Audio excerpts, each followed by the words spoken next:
Hello, ladies and gentlemen, and welcome to Late Night with Chris Slight. It is me, a man who has committed to this bit much more than was contractually necessary.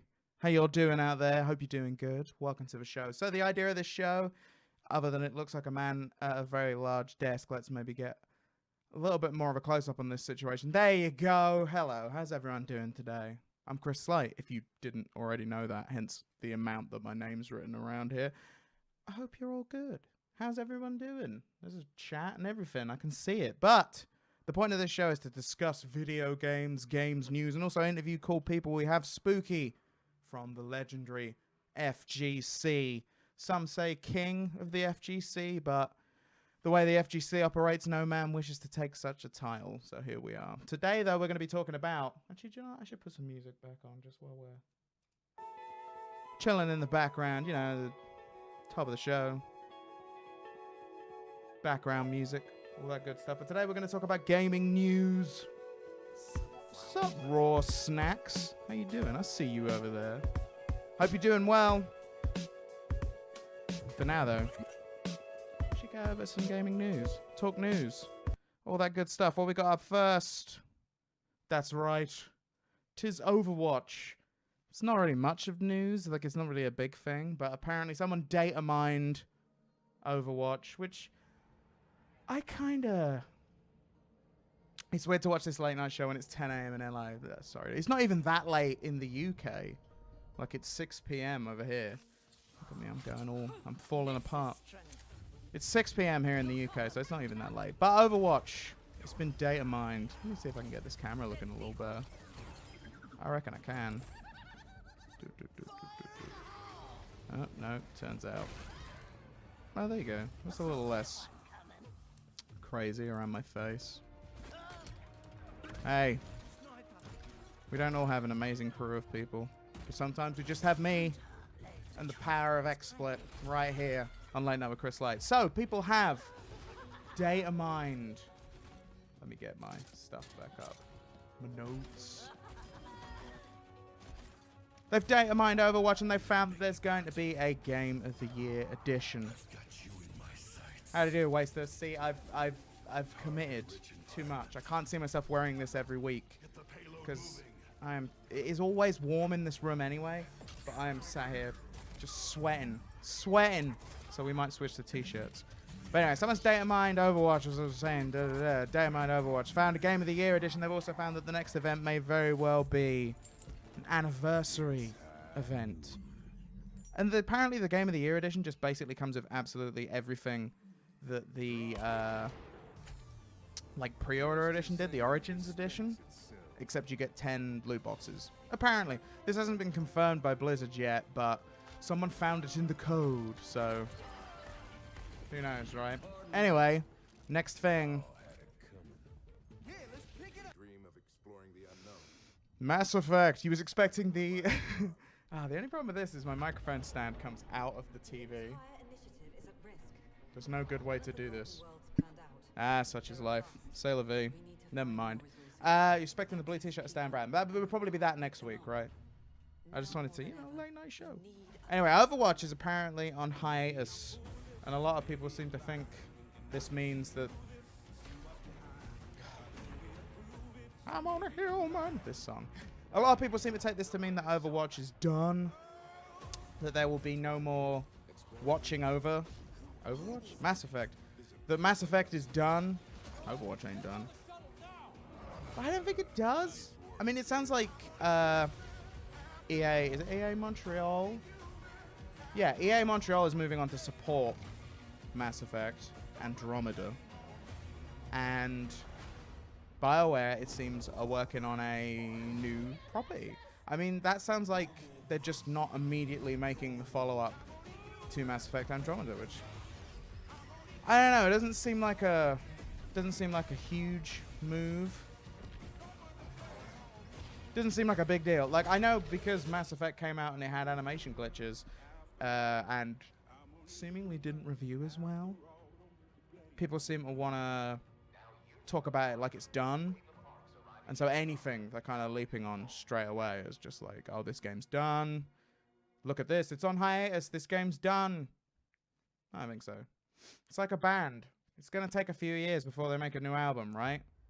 BioWare want to make a new property. They've talked about that for years. They've been talking about a new thing. And so they're going to shift focus onto that. Doesn't seem unusual or like an admission of some sort of grand defeat. EA and BioWare have got a lot of money in the Mass Effect pot. They're not just going to give up on that because one of the games maybe wasn't quite as good as the other ones. I haven't finished it yet, but to that point, it also hasn't like super grabbed me or anything like that. So what do I know, right? Anyway, moving on in the news. Please feel free to comment, by the way, because there's plenty of stuff. Assassin's Creed. Apparently, this is a screenshot of Assassin's Creed, the next one. This was leaked. Look at this right here. Let's get a closer look at this thing. This screenshot was apparently leaked. I say apparently. It was leaked on Reddit by someone called Shout Out to Ashraf, which apparently Ashraf is the name of someone who's working on an unannounced big title at Ubisoft, which would be the people that will be making the next Assassin's Creed. Now, the thing that makes this a little more interesting is that Eurogamer have confirmed that this leak is real via 3 of their sources, apparently looking at it and going, yep, that's the next Assassin's Creed. More boats? Oh no, I don't know why some people like the boat stuff. I didn't. I liked the boat stuff. The boat stuff was kind of fun. I enjoyed it anyway. I don't know. Like, well, people are thinking that this screenshot indicates that it's taking place in, like, Egypt. I don't know. It might be. Nobody knows. Because Ubisoft's exact quote was, "We won't comment on any rumors or speculation." No, was their exact answer to that. But E3's like, well, like, in exactly a month, we will know, basically. In exactly a month from now, Ubisoft's conference will be a few days ago. So in a month from now, we will know. Because if they're not going to announce a new Assassin's Creed at the big Ubisoft conference at E3, they're probably not going to announce a new Assassin's Creed, you know? Or they're going to do what everyone seems to do now, which is, like, announce stuff before it hits E3. And then talk about it a little more. Don't quite get that. Not as exciting. It's like someone showing you a preview of your Christmas presents up front. Nobody wants that, but, you know, that's just me. Ubisoft sounds like Sony for that. Oh, what, with the, we will not comment, we will not confirm or deny. Lard T-Maker there in the chat for anyone watching this in the VOD. The River Nile. You can only go one way. Yeah, I like it. Thanks, Waster. Ubisoft in denial. This could go on and on. So, in that point, yeah, you hear that music. Sonic Mania. Sonic Mania. Sonic Mania. They just put out a video with old K-Nux having a fly around one of the zones. Sonic Mania. Are people excited about Sonic Mania? Are these all dad jokes? Well, I know El Waster is a dad, Slater, and I know you're a dad, Slater, so any jokes that come from my review are indeed the jokes of dads. This, however, we had this game actually on stage on the XSplit Roadshow. We had Sonic Mania and we checked it out, but we didn't get to see any K-Nux when we were demoing it. They weren't going to show us any of that, which quite frankly seems a little rude. But this looks kind of cool. I mean, the release date still says summer 2017, which is like in 2 weeks. Or isn't it summer already? I never know when it's summer and it's spring and I don't know. It's like some hard date. It's getting warmer. I class it as summer, right? But I don't know. Are people super excited about new 2D Sonic? I guess we kind of am by default, right? Like this is what people wanted. This has also been made by like modders in the modding community. This is a game that people that were making amazing Sonic games themselves, like fan games. Even the music is from people that were like a guy that was making fan music. And it's coming on the Switch. Yeah, it's coming out on Xbox One, PS4, and Windows and Switch. Switch games, I want them all. Sonic Mania will be great, but it'll be Sonic 3 great, not Sonic 2 great. You think? Because Sonic 2, obviously, probably the best of the 2D Sonics. I know there's some debate, but I'd say probably Sonic 2. Although I always have a soft spot for Sonic Chaos. I don't know. But more Sonic. More Sonic's good. It's got Knuckles in it. It's got Tails in it. It's 2D. There's new things. new music, all that good stuff. And now for something that's probably only of interest to me, but this is called Late Night with Chris Slight, so it's happening. That's right. Madden 18. Madden 18's been announced. Tom Brady on the cover. F the Patriots. We all agree with that. Except people that like the Patriots. You don't agree with that. But more Madden means more Madden for me, which I am happy about. But, you know, the thing is, I didn't play a ton of Madden 17. I got Madden 17 the day it came out because I played a ton of Madden 16, but then I haven't gone on to play a ton of Madden 17. So maybe it's just like I had my time with Madden 17. This is the interesting part, though. This right here. Because this, while they haven't outright confirmed it, looks like a Madden story mode, right? Madden story mode. Because you remember in the most recent FIFA, they had FIFA The Journey. And I was super interested in that, except I'm not interested in, and I'm going to call it soccer because it annoys English people and I prefer American football.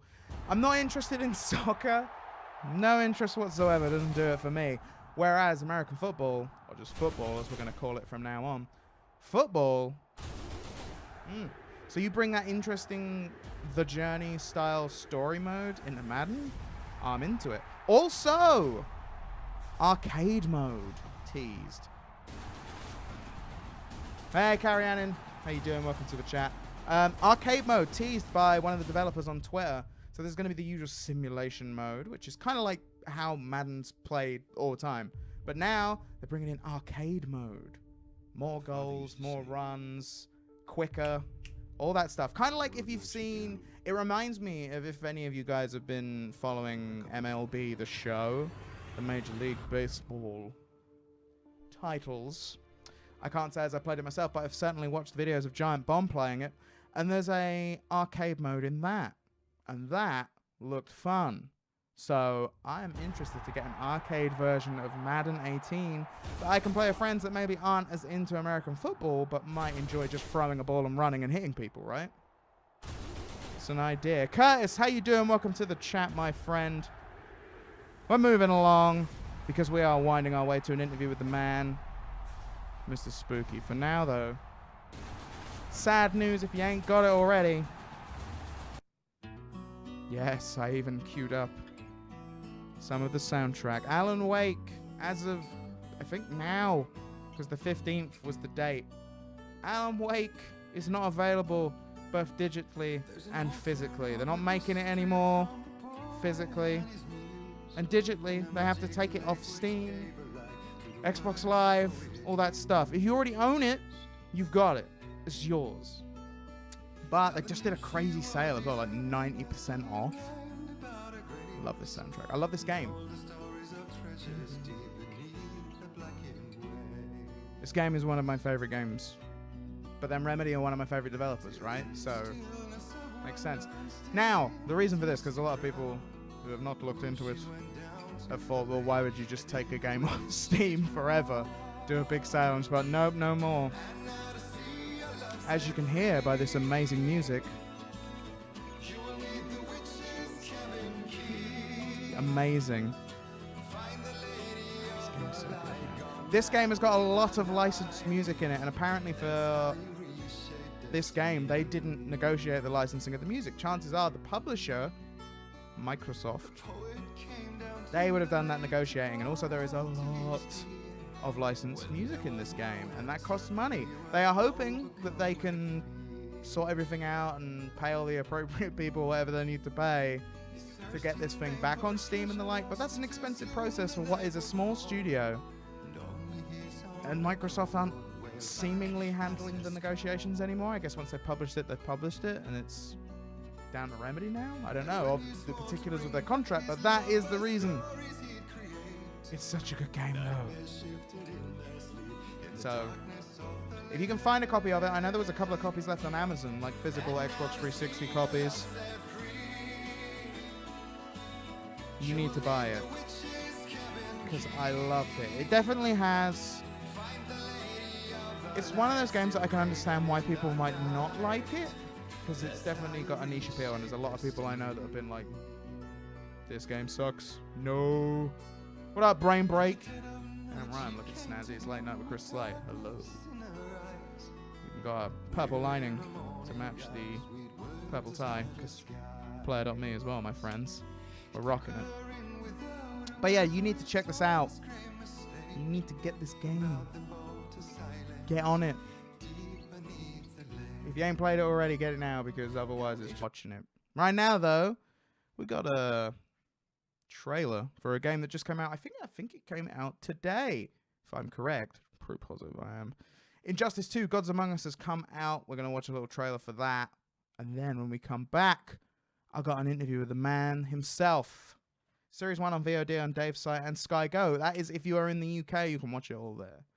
Right now, though, we're going to watch a trailer for Injustice 2. Then when we come back, I have the man, the king, the myth, the legend, the FGC Pro Spooky coming up on this show.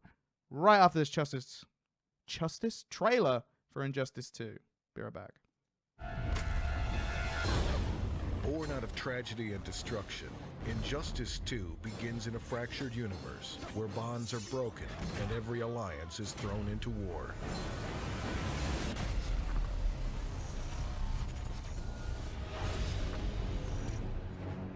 Injustice 2 opens in the wake of the dismantled Justice League as Batman and Superman clash for control. But the war has only just begun. I am Brainiac. As the expansive storyline unfolds, you'll battle your way across the DC universe, and the decisions you make will have earth-shattering consequences.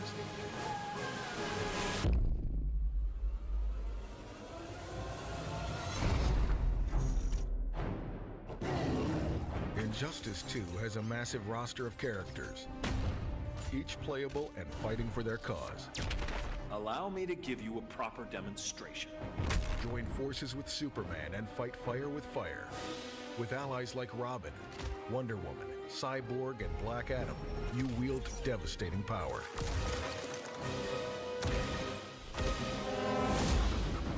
Unite with the Dark Knight and fight alongside Harley Quinn, Black Canary, and a coalition of freedom fighters. One more dead human. Quiver's not empty yet. Sometimes, it's better to be bad. Battle alongside Gorilla Grodd's society with Catwoman, Bane, Captain Cold, and other mercenaries. No wonder Brainiac wants you, dead or alive. Hal Jordan. Or go it alone.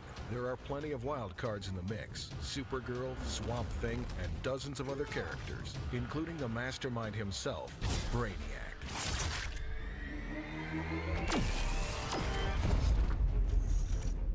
Who you choose to enter the arena with is only the beginning. Injustice 2 introduces gear, custom equipment that allows you to alter the abilities and look of your favorite characters. Am I making you look bad? As if. Every battle brings the opportunity to earn new gear. From useful stat augments to impressive special moves and abilities, Injustice 2's gear system is an invaluable element of the game experience. There's a whole world beyond the massive story campaign. The multiverse is designed for players that need a new challenge. Each multiverse contains modifiers that change the way the game plays. As you climb up the ladder, the challenge increases, and so do the rewards. Multiverses are always changing. Hourly, daily, and weekly challenges all present new opportunities to grow your characters and earn brand new gear. You'll regret this. But beating you is so fun.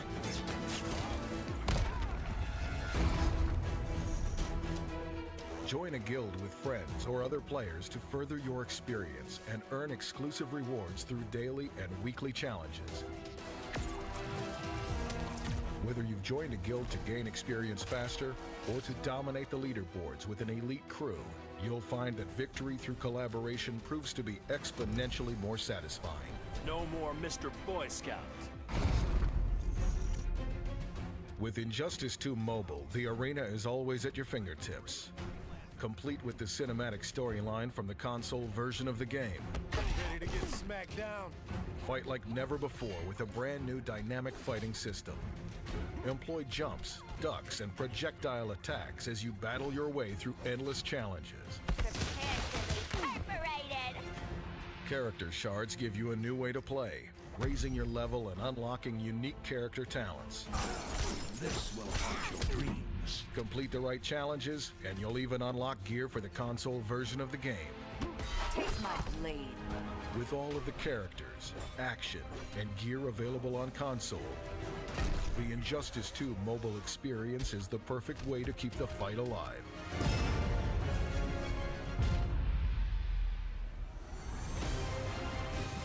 The war ahead in Injustice 2 bears immense consequences. Now is the time to seize true power, shape your battle, and dominate the competition.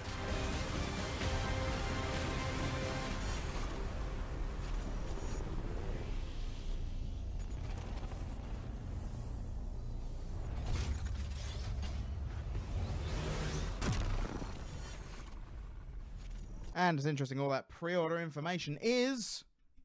Probably going to cut that off. That game looks pretty awesome. But right now, I'm going to call the man, the legend. You see it ringing. Oh, hello. Spooky, how you doing, buddy? Good. Can you guys hear me out there? I should be able to. I hope Okay, everyone can cool. hear Just making Spooky. sure. Let's double check. Can you hear Spooky? People are just excited about Darkseid at this point in time. I got like... Hey, actually, the new characters are very cool. Brainiac is in the game now. Darkseid, a few other characters that were missing from the first one. Okay. Yeah, well, this is what I wanted to ask you, man. Injustice. How big is it for the FGC? Because you've had one game so far, and this is the second one. How big's it been? Well, actually, if you go back to the history of Injustice, it's made by NetherRealm Studios, which is the same group that makes Mortal Kombat.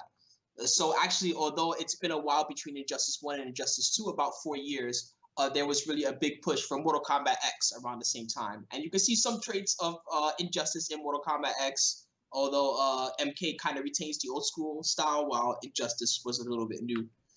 Anyway, Injustice 2, it seems like a pretty big deal so far. There's been a lot of great surprises. The game is supposedly available today, but actually, if you were lucky, you might have been able to get a street copy earlier. In fact, I saw lots of photos around with people just like, yeah, I got it, and they were all like showing off online. But anyway, yeah, it looks super cool. There are a lot of things to like about it off the bat. Number one is that from a tournament standpoint, and you know, they were pretty quiet about this until the last minute, which is great. They started their whole Injustice 2 Championship Series. And actually, the first one is that Combo Breaker, which is perfect because a Combo Breaker, if you guys remember, was the first big Mortal Kombat X tournament. And Dizzy won, and it was a whole big deal, and everybody in Chicago was going crazy because everybody in Chicago loves NetherRealm. We know this already, of course. Yeah. Anyway, so having the first big Injustice 2 event at Combo Breaker is great because they're right there in NetherRealm's hometown. We already know that Combo Breaker has a good history, has a great event. And you know, it's a great way to start off their whole championship series, which has about $600,000 on the line. So that's great. It's really giving you a reason to play the game if you're that type of guy that wants to be a high-end guy and travel to all the tournaments. There's also an online qualifier if you prefer going that route, things of that nature. So that's great because if you're that guy, you know, you're a sponsored player and you just want to do well, great. There's an angle for you here where you can possibly make some money, although you've got to compete against all the other sharks, of course. But one thing that I really admire from Injustice is really how much they stepped up the single player content. If you go back to the first Injustice, single player was really nice in that game. Mortal Kombat X also had a really super long storyline that was great to play through. It took several parts. It wasn't like something that was just over in a day like most fighting games. But with Injustice 2, they really took it far. The storyline's great. It's very enjoyable and it's very long, just like the first Injustice. Also, with the new online mechanics, you know, for someone who's coming at it from a casual standpoint, maybe they're not into, well, I just want to be the most powerful and I have to learn my top tier character. I just want to go online and have fun and get my cool sword that I normally can't get, or my body armor that I normally can't get. And I mean, you know, the stats on some of these items are pretty ridiculous, let's be real. But it's really fun, that whole process of acquiring the items and, you know, becoming a god online. And now, cool, well, nobody can beat me because my defense is way too high. Good luck with that, right? So that part of it I find really enjoyable, and I feel like that's a big single-player element that has really been missing for fighting games. You know, not everybody plays a fighting game just because they want to get good and they want to go online and blah blah blah and try to win a tournament. You know, some guys really just play because they enjoy the storyline, or maybe they're just not very good at fighting games for whatever reason, right? So I feel like with all the great single player components that they've added, they really created a game that a casual player can enjoy just as much as a hardcore player. Yeah, man. I mean, I agree. In terms of the single player and stuff, like, I recently got one of the Guilty Gear games and was just trying to get not bad at that. Like, and it's got amazing tutorials and all that stuff in it, so you can actually learn. And those videos look ridiculous for the Injustice stuff. Like, all the if you're like a DC guy, craziness. Okay, now Guilty Gear is already cool, especially if you played online. If you tried it, it's like you get to come into a cool little arcade room, right? And sit your character down, and then their character sits next to you, and you play each other, right? And I mean, even that was like for fighting games, because normally we don't have such cool like online aspects, right? Well, with Injustice 2, I'm excited because I feel like they've taken it even further, right? So it's really exciting to see like how other fighting games will try to borrow from that and make their online even cooler and really give you things that make the single player experience in a fighting game, which usually requires 2 more people, really make the single player experience enjoyable in that. So that's cool. That's awesome, man. Yeah, Injustice looks cool. But I'd be interested, and because, you know, this is an interview and all that good stuff, I'd be interested to talk about you, the man, the king, Spooky, the legend around the FGC. What was the game that got you, because we're going back, what was the game that got you into fighting games? Like that first, not necessarily the first fighting game you ever played, but that first fighting game where you were like, snap, these are the games, I get it, this is where I want to be. Well, when I was around 11 or 12 is when Street Fighter 2 first came out. And I did play around with that a little bit in the arcades, but at that time I didn't have a lot of money, right? And you know, every time you lose, you got to put another token in the machine, yeah. Right? So I got my ass kicked most of the time, but you know, I did the best I could. I think when I really started getting into it was around when the first Guilty Gear came out. At that time, there were lots of games. Excuse me. There were lots of games that were not as talked about, but were pretty cool. There was like King of Fighters, and there was Capcom versus SNK, the first one that was really fun when that came out, and Marvel versus Capcom, and lots of other ones. So for whatever reason, I was always attracted to the games like Guilty Gear and Marvel vs. Capcom that have what we call like magic combo system, where you can kind of drum the buttons starting from your lightest all the way to your heaviest, and that gives you like a series of attacks, right? There's lots of fights with that style, and those were the ones that I was probably drawn to the most. Nice, man. I was say, and then like from there on in, like when were you becoming aware of the FGC? For those that don't know, the fighting game community, and when was you starting to get yourself into that world? So, you know, I lived in New York, so I was fortunate in that we had local arcade, Chinatown Fair, which is still around in a form, but it's not really like a fighting game arcade anymore. Anyway, there at Chinatown Fair, there were actually some of the best players in the USA at that time who were playing all the time. Lots of Marvel vs. Capcom, lots of Street Fighter 3 Third Strike. Garo Mark of the Wolves was a game that was very popular there for a while. Even the older Marvel versus style games like X-Men versus Street Fighter, that was popular there for a good long time. Things of that nature. So I was always kind of like, you know, not an offcast, it's not the right word to say, but I was always the guy that would go to the arcade, and I wasn't very good, right? But I would make an effort to meet people and play and blah, blah, blah. And eventually, as live streaming started becoming a thing, this is, you know, before there was a Twitch, when it was just like just TV, Ustream, and that was all anybody knew, right? It was really those 2 options. So around that time is when I said, you know what? Well, I know all these guys that are just really good at fighting games, and I enjoy watching and playing with them, even though I get my ass kicked most of the time, right? So I wonder if I can just make like a stream out of this, and, you know, let's just play some games.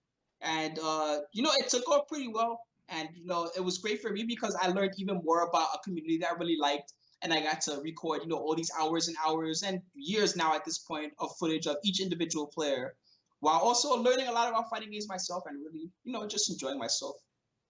Yeah, man. I mean, that's a pretty nice story. I mean, that talks to being like definitely in the right place at the right time, but also wanting to be a part of that scene and having that desire. And that's one of those things, like you're saying, streaming, you were there from like the ground floor, which I think is what like part of the reason why you're such a respected guy in the community. Because from what I've seen anyway, because since working for XSplit and getting to know guys like you, Offcast, Farp, Chris Seglia, all these people that are like in the FGC and know all this stuff, been learning more and more about the people in it, and you seem to be a big pillar in there. And one of the things people seem to really love about you is that you went to the effort to go, okay, we can make this look good.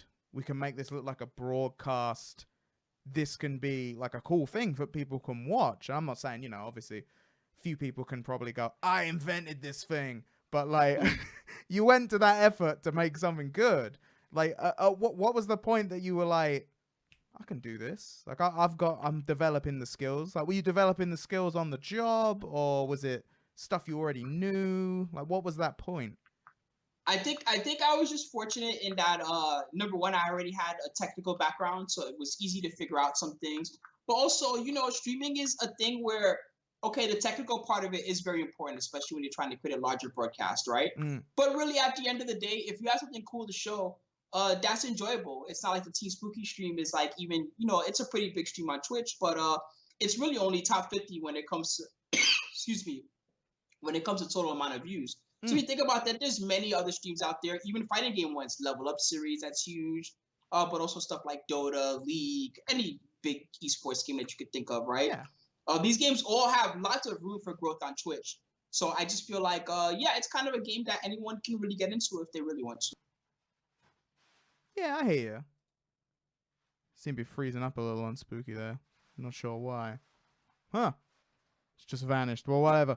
Hey, it's back. There you go. Still there, Chris? I don't know. It's still there. It's the disadvantage of it being a Skype interview, right? I don't know if Spooky can hear me yet, but I can hear him. Okay, yeah, sorry. Hey, there you go. No worries, man. Don't know what that was about. Just stopped and died and then came back without actually hanging up. Skype's Philippine fun. Internet. Well, that's something, right? Mysteries of the Dark. Mysteries of the Dark, indeed. That could be a title for this stream, Mysteries of the Dark. Remember that, whoever edits the VOD. Anyway. One thing, because you're in the Philippines right now, right? Like, and one thing, thanks for, because it's almost 2 a.m. where you are, so thank you so much. This is truly late night with Chris Light with Spooky right here. But, it's all right. I don't mind. Thank you, man. Appreciate it. But, you're now working with XSplit. Sort of, what was the path from FGC, the man, Spooky, into out in the Philippines? Now you're working for a big company. You're part of the sort of hub. And I know we're on XSplit's Twitch right now, so it makes it sound like I'm shilling, but just saying it's pretty good. You're part of the hub of streaming right now. You've gone from one to the other. How did that transition come about? What's that been like for you? How you been enjoying it? I don't know. I think someone at XSplit just really liked me for whatever reason, and they were like, "Hey, we need to hire that guy because I know that feeling. Program and he knows what he's doing, right? So just go over there and get that guy." But yeah, seriously, I'm glad that they approached me because it gives me an excuse to try some different things that I didn't try before. Excuse me, while having a company behind it, which is nice, right? So instead of me having to start a tournament on my own and saying, well, I have to raise a pop on this and I have to do all these things, I can come to them and say, hey, well, we've got this tournament idea. What do you guys think? Do you want to jump into it? Sure. Cool. A perfect example is Rage Art, our big Tekken 7 event that we have coming up here in the Philippines soon. And it's really thanks to XSplit that this is possible. XSplit player, me and Challenge. It's 25,000 pesos, which is about 500 USD, which is great for a first tournament. Excuse me, guys. I'm sorry. There's also a match arena for it, which is really nice. Which means that viewers can help raise the pot bonus even higher for the players.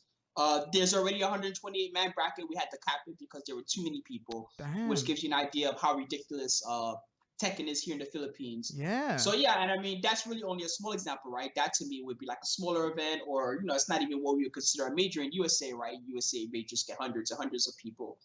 But knowing that we can get 128 people for a local Tekken event really says to me that there's a big room for growth locally here in the Philippines for fighting games, along with the rest of Asia, where we know there's lots of good players all around us.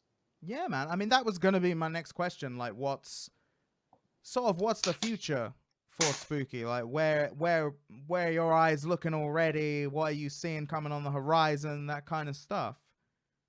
So I'm not really thinking too far ahead right now. I know some guys are the type that like to have a 10-year plan all ready to go, right? Yeah. I'm not really that type of person, sometimes even seeing like 6 months ahead is difficult, especially on the streaming path where, things change every week, right? Yeah. But having said that, really, I'm just trying to please my XSplit masters and help them create some great events that will, number one, help us market the product, and number two, we'll be pleasing to fighting game guys that are already used to an event of this style.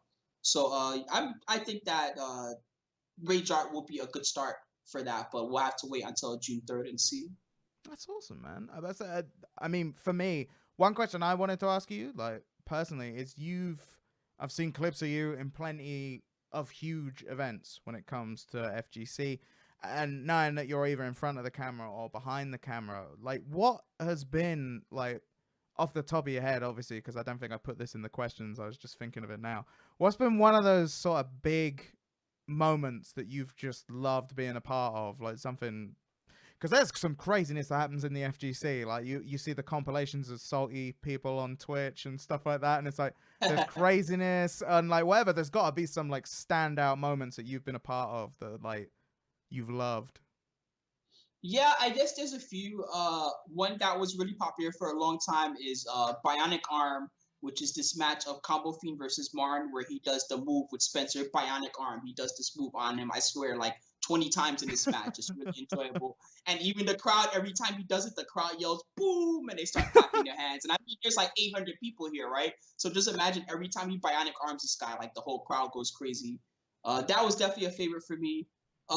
Dizzy winning the first Mortal Kombat X tournament. I'm actually not a big NRS player myself, but I found that to be really enjoyable. There was a big storyline there about, hey, here's this guy who's kind of a hometown native. Everybody loves him. He's well known in the NRS scene, and here he goes and he wins the first big tournament. Yeah. So that was a big moment. At Evolution, there's the one where Woshige thinks he's won, but it's actually only the second round. He gets up and back down, and Ogawa kills him. That one's always very memorable to me. Yeah, man. Things of that nature, I guess. I mean, I could go on for hours about like little moments like that. But I guess it's whenever something happens that's a little unexpected. Those are the ones that are the coolest to me. That's awesome. I've seen that one before. That's where the dude gets up and he's like, "I won," and it's like, "No, it's not over. You have not won." And then he tries to sit back down, but by the time he sat back down, it's like his character's dead already. That's awesome. Like one thing I've wondered, and it's something I've actually like admired about the FGC, is it is so different from all the other like just gaming communities in general, but particularly the way esports are sort of, and this is just for me, it's something I'm interested in, the way esports are presented. Like you see, I'm wearing like a suit here, but that's just like a gimmick for the first episode. We're late night, but like when you see the commentary teams on any game, League of Legends, you see them on Dota, CSGO, whatever, they're all wearing suits. They're all sort of aping that ESPN style or stuff like that. And there's nothing wrong with that. That works, and I can see why they do it. But one of the things I love about the FGC is that they've developed their own style. And that whole community feels so different to all the other communities. It feels like another world. Like, whereas everyone seems to be sort of homogenizing all the esport like sort of worlds, the FGC kind of feels like it's got its own vibe. Like, where do you think that kind of feeling, if you even agree with that, like has come from? So I would say that it's in part the FGC is fortunate, whether they realize it or not. There was a big push, especially at the beginning of esports. This is when the PC games were getting big. Talking about Brood Wars era. I don't even think CSGO was out yet. Maybe League was just like first starting to gain prominence. At that time, there was a big negative idea behind esports. And in fact, saying esports around an FGC guy was kind of like a bad word, like esports. I'm not into that. You know what I mean? Dude, I've heard that before. I've heard people tell me like they've been like, "Oh man, esports," and some of the FGC has been like, "Esports." Esports. I don't want to hear that. Anyway, so whether they realize it or not, that attitude really allowed them to create their own kind of niche. And people turned around. They said, "Well, you know what? It's gonna be hard for me to get a huge sponsor for this little Street Fighter game anyway, right? So I'm just gonna go out and I'm gonna make like my own event, and I'm gonna put my own money into it, and we'll see what comes out of it." And then little by little, there was like the Evolution Tournament Series was the first big one, right? But then there's like now there's CEO and Combo Breaker and Northeast Championships and Final Round. And these are just USA events, right?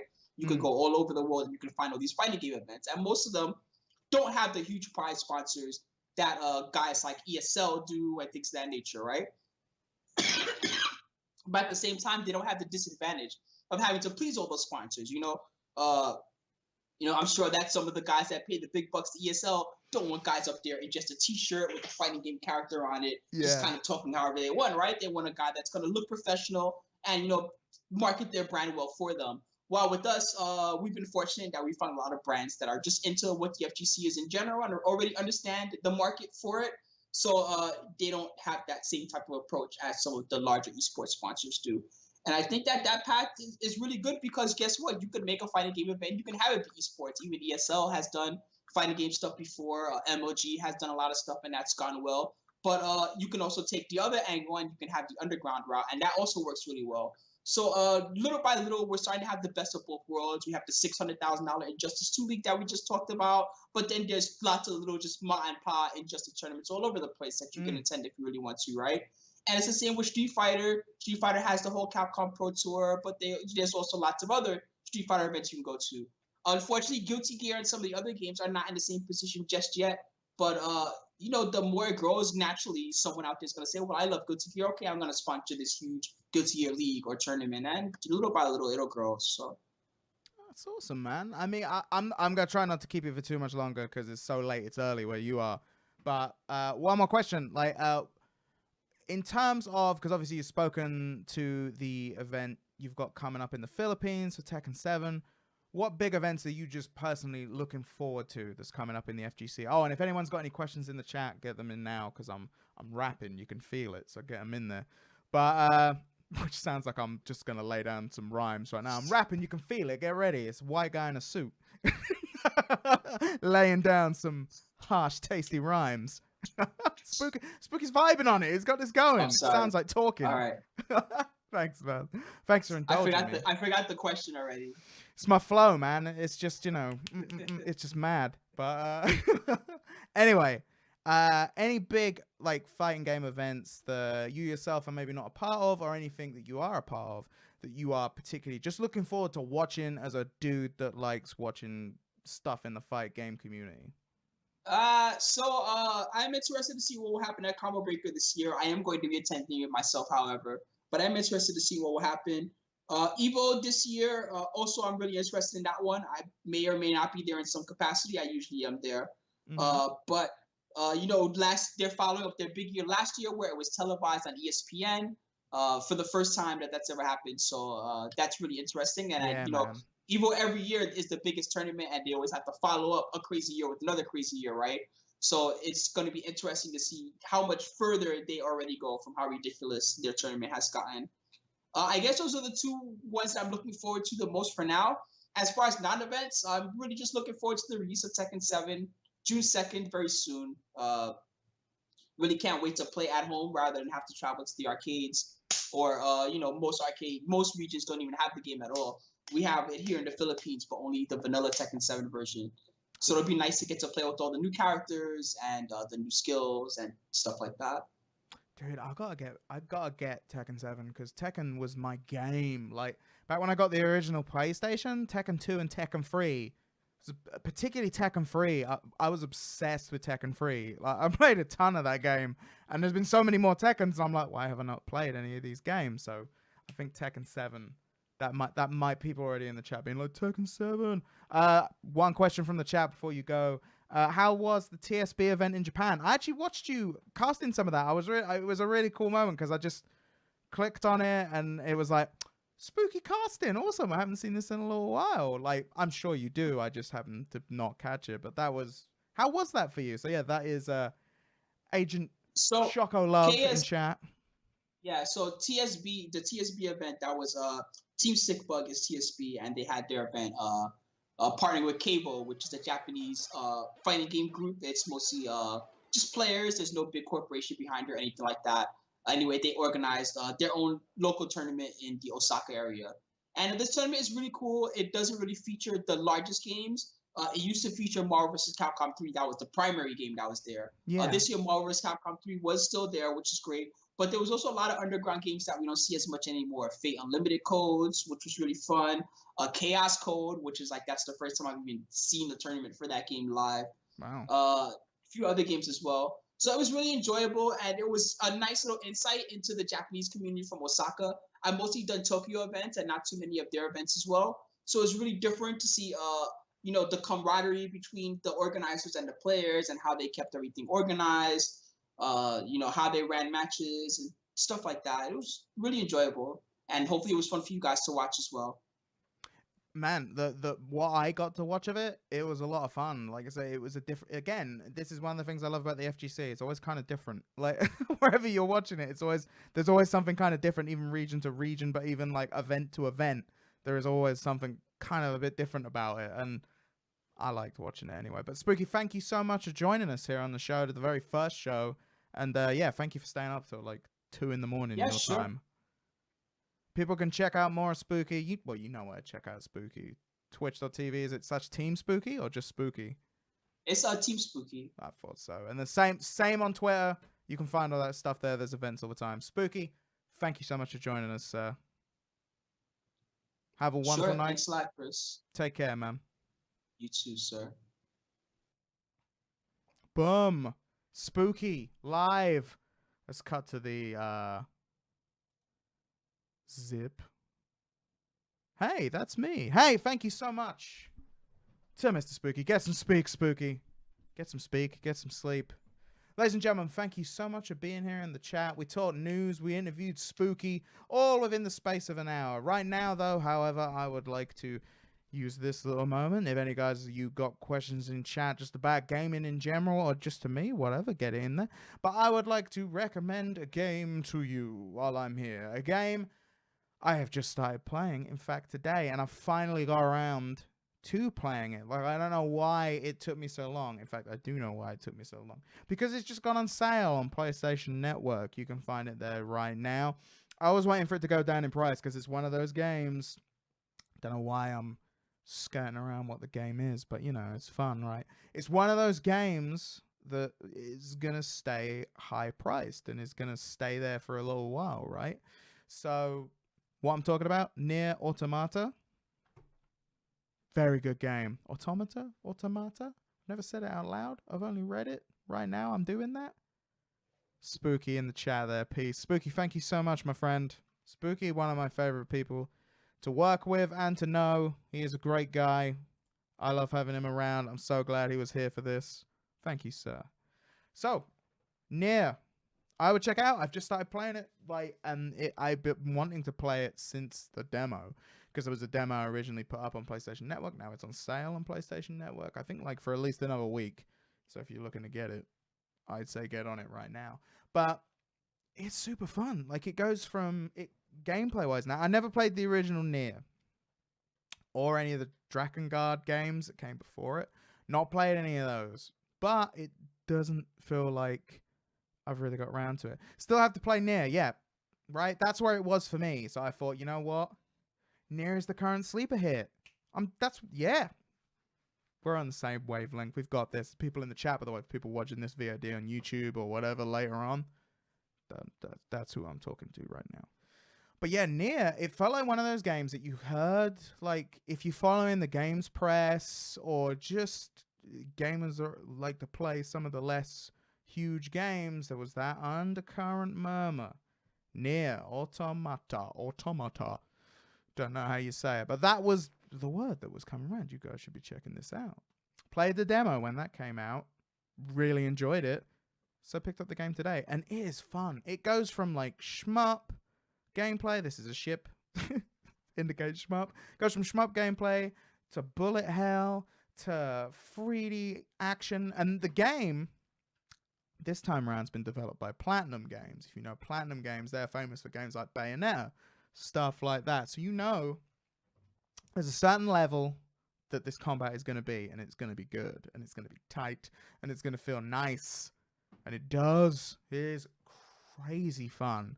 I recommend getting it. Like the you got like, okay, So if you can put up with some anime ass stuff, if you can put up with that, both physically, because this Lolita lady, I don't dress her in a lot. Well, they do, but there's a lot of ass shots. Fan service, I believe people in the anime community may call it. I just call it ass shots because it is what it is. And anime ass, in terms of its melodramatic storyline and delivery of the lines and all that stuff, if you can either A, enjoy that, or B, a bit more in my case, get past that, there is such a fun game with a really cool, interesting, deep, kind of philosophical plot. Like, it deals with a lot of stuff like purpose, like purposehood, because it's all robots, right? That's not a spoiler. You play an android and you go back to Earth that has been left ravaged by some ancient alien invasion, has now been taken over by older robots that were left there, and now the androids have been sent to get rid of the older robots so the people can come back. It's almost like the booty is a nerd feature. Interesting, Toshin. Interesting theory. Who knew? And that's kind of what it's been put there for, right? Like, who knows? But the game itself, like, you're looking after, you're there to take care of all these robots. In terms of take care of, I don't mean be friends with, I mean dispatch. So that's the basic premise. So it's dealing with a lot of stuff like purpose, like these robots and androids are wondering what their actual purpose in life is and stuff like that. So it gets philosophical. It gets kind of deep. It's good. It's really good. And the action in it is crazy fun. You never get bored, like, because you're playing it and it switches these game styles so fast. Like, 1 minute you're in a shmup, the next minute you're in a bullet hell, the next minute 3D action, RPG stuff in there as well, and you get story and side quests and all this good stuff. And you want to play this game more than once, because the game's then told through different perspectives as you keep playing it over and over again and all that good stuff. So you want to play this game. And that is my recommendation to you this week, ladies and gentlemen. Check out Nier. It is an awesome game. If there's anything anyone would like me to discuss in the chat, do let me know. I did get some recommendations earlier from putting stuff out on Twitter. You can find me at twitter.com/ChrisSlight. You can also find me on player.me/ChrisSlight. I'm right there. I'm almost everywhere.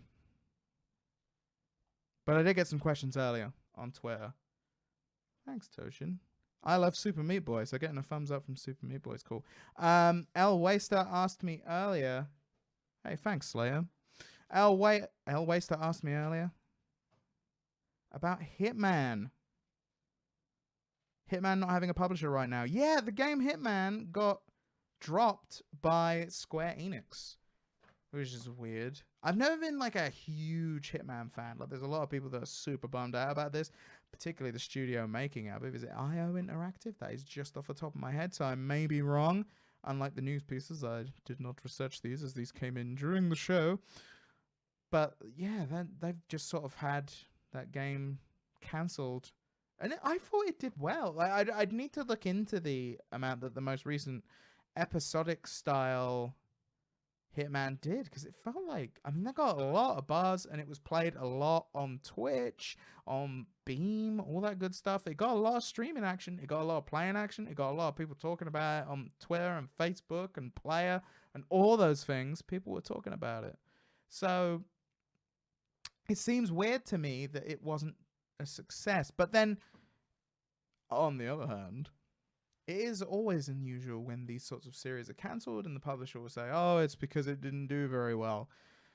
Well, half the time you got to balance how much it cost versus how much it made. That is the difficult part of a lot of these things. So despite the game selling loads, maybe if it didn't recoup or at least go sort of equal on how much it spend to profit ratio, it may not be doing as well. I don't know. It's a shame, though, because it feels like a series that really was just having a renaissance with these new games, and it really felt like a delivery system of video games that should have just worked. Episodic, right? Like Hitman, and you had those elusive targets. That was a cool idea. I don't like that they... I do and I don't. Like, it's kind of cool that you have that limited time, but you got to balance that against the people that are like, oh, well, I want to play it later. But I guess that's the balance, right? You can't have it all, as people have said. Let me just see if I got any more questions here before we wrap this bad boy up. Current landscape and future of indie games. That's way too much for this buffoon to handle. Yeah, I think that's about it. Also, I would recommend getting a Switch and playing Zelda on it because it was tons of fun. I know, Slayer, you've just got one. Anyway, thank you so much, ladies and gentlemen, for joining me here on this, the debut episode of Late Night with Chris Slayer. I don't know whether we're going to include gameplay or stuff like that, but we're going to be every week on a Monday, hanging out, talking game news. I'm probably not going to wear a suit next week, even with this glorious branded purple lining and purple tie in celebration of Player.me. Touching been fun. Thank you, sir. I'm glad you've enjoyed it. We're going to do this more and more. Thanks, Lard.